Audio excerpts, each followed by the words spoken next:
Hello guys, welcome to my channel. This is Queen Lizzie World. Guys, today I want to discuss parenting, okay? And just the few years that I've been parenting, that I'm a mom of three. So I want to share my experience so far, and I will tell you the reason why I'm making this video, okay? So if you are new here, thank you for subscribing. I see that we have some new subscribers here. Guys, you're welcome. Thank you for joining. And if you're a returning subscriber, thank you for always coming back. You all are amazing. Thank you. So, why am I making this video? Because I've observed, there's a couple of things that I observed from children, and that I feel like it could have been stopped if we parents do more, or pay attention more. There's some things that could have been avoided, especially at a very early age. And why am I sharing this? So I have three babies. I have a 7-year-old, I have a 5-year-old, and I have a 3-year-old. Okay, so this is what I observed about my 5-year-old. She's a girl, Queen Elizabeth. So when she was 2.5 years old, let's go back. Let's go a little bit back, because she's next month she'll be 5.5. She's about to turn 6 next year. Okay, so she's growing so fast.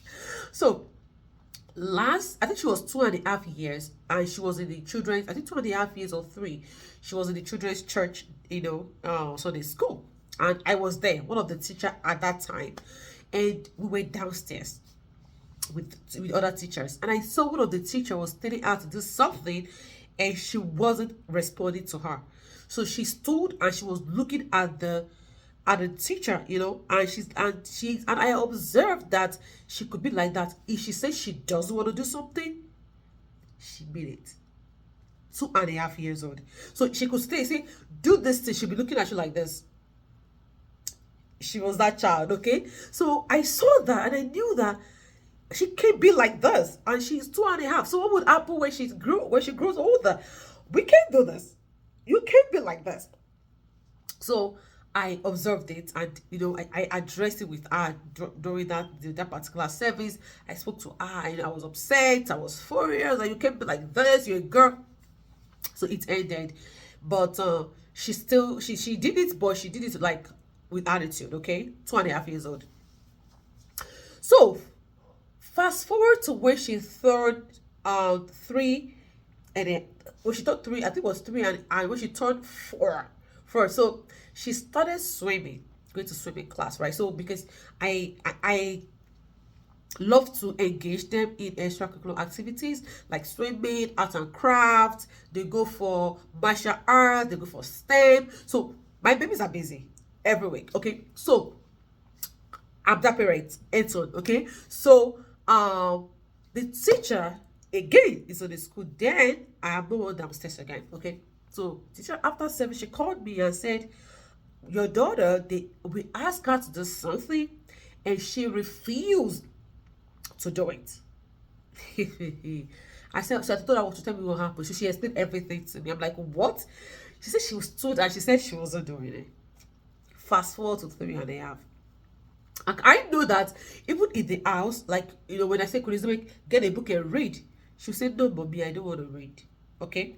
She'll tell me that. And so I know that there's some things that you cannot, like, have to shake your children, or you scream or something. Some things that you just have to address, both spiritually and, and also having, like, conversation. So I knew that day we on the TV for them. So at that time, we turned the TV off. No more TV in the house. Now, even me and my husband, we don't watch TV. Most times, okay? Most times when they are sleeping, I can watch. But within time that I just turn it off and just do my own thing, the computer or something. So, turn the TV off. So, that was one of the things that we did that gave us success. So, and that is from us observing.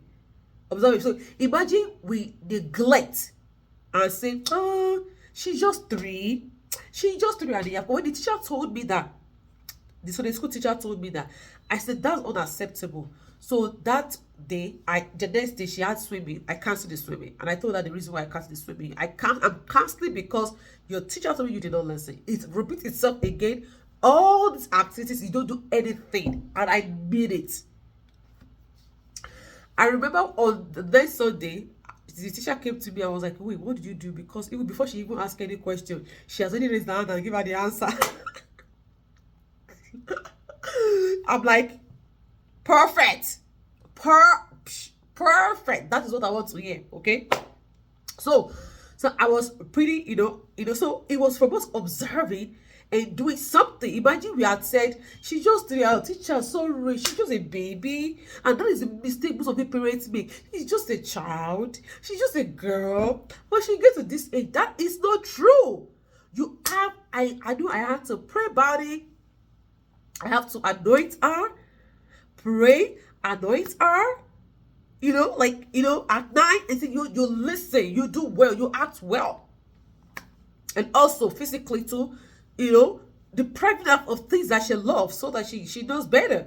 So my daughter loves comfort. She loves, what they call soft life.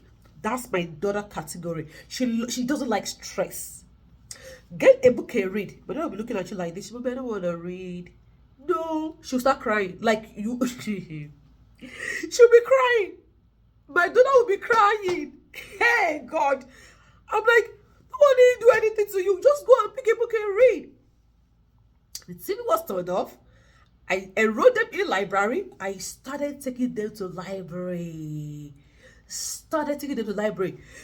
we go to library, we pick books. They have like a tutor that takes them. She's an amazing person. Takes them, classes, math, reading, like that. So they were busy.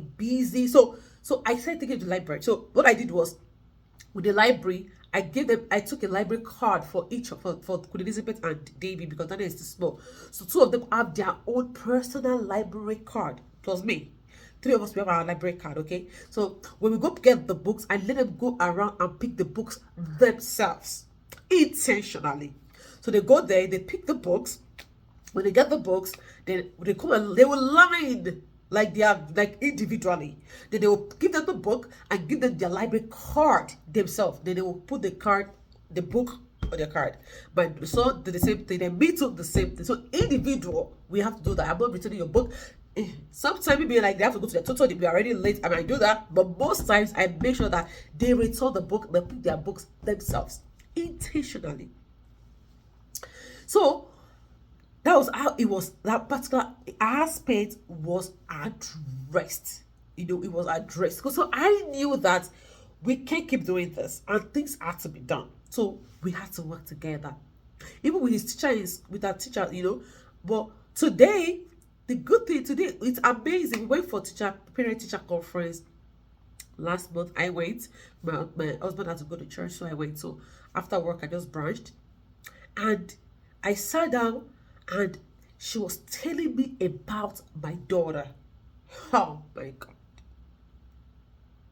I couldn't be more proud. I couldn't be more proud of my baby girl. Like, she was telling me about, she's a leader. She listens, she followed the direction. In fact, she said she almost said she's the only child in the class that when she's teaching them, she raises her hand because she's paying attention. Literally, she will sit down and be looking at her like this. Every single thing that she said, that when she asks a question, she will raise her hand. Like, my daughter is like that. So, and it just reminds me of where we're coming from. Randomly, my daughter will pick book and start reading in the house. In fact, the teacher told me that she loves reading. that she loves reading, which I know that I've also observed, because even in the house, I'll just see her sitting down in the living room, pick a book and just reading, looking at the pictures. I'm like, I think I have a couple of videos that I saw her do that, and I took a video of it. Maybe I can just insert it somewhere for you guys to just see, or because I'm talking, I can just put it somewhere for you guys to just see what she's reading by herself without me telling her, go get a book and read. mind blowing. So, parents, to be honest, I'm in the school of thought that it is definitely possible for you to see something and address it as soon as possible. Okay, address it. Don't say the child is too small, or it's just 2, it's just 3. Start addressing it. I know that the child might not just snap out of my daughter did just start reading immediately, but it was consistency. The TV was told her she was bored, so definitely she knew that she had to get something to do. They play with themselves, but when they get bored, they get a book. Well, sometimes this is my office, right? I'll see David will just sit down and start reading a book in my office. Just sit down, just start. I'm like, okay, love this. So, and they love to draw. Now, they are hands on because they're bored. So, I observed that. My husband observed that. So, we knew that we had to do something about it. And especially when I observe it, I don't keep from my husband.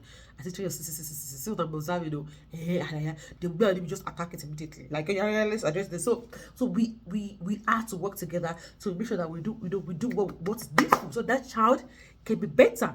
And today is a testimony. I'm not gonna lie. Like, I hear good things about this girl. Like, I was saying, I was asking the teacher, what does she do wrong? What does she do wrong? You can't tell me she's perfect.